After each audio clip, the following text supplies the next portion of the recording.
এই কুরবানি আর একটা চামড়া, চামড়ার ব্যাপারে হাদিস শরীফে যেটা আসছে, যদি চামড়া আগের জামানায় অনেকেই জায়নামাজ হিসাবে ব্যবহার করতো, এরকম কেউ যদি ব্যবহার করতে চান ওটা জায়েজ আছে। আর যদি ব্যবহার না করতে চান, ওই কুরবানির চামড়াটা বিক্রি করলে ওই অর্থটা গরিব মিসকিনদের মাঝে বিতরণ করতে হবে।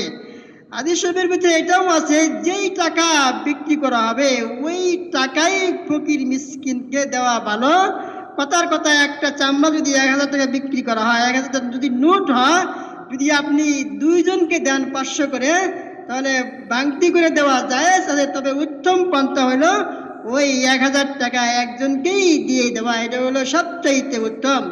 এর ভিতরে সবচেয়ে উত্তম যেই খাতটা হলো, যে সমস্ত মাদ্রাসায় লিল্লাহ বোর্ডিং আছে, মাদ্রাসায় যে সমস্ত ছাত্ররা খেয়ে লেখাপড়া করে কোরআনের ইলম শিখে এলমদিন শিক্ষা করে, এরকম যদি কোনো প্রতিষ্ঠান থাকে, এই সমস্ত প্রতিষ্ঠানে দান করা হলো সবচাইতে উত্তম।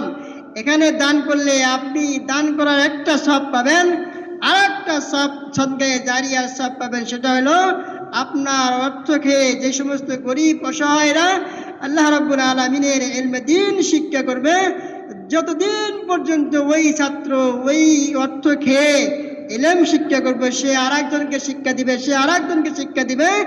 এইভাবে কিয়ামতের আগ পর্যন্ত যত মানুষকে সে শিক্ষা দিবে, একটা সবের অংশ আমার আপনার আমল নামায় আল্লাহ রাব্বুল আলামিন জমা করবেন।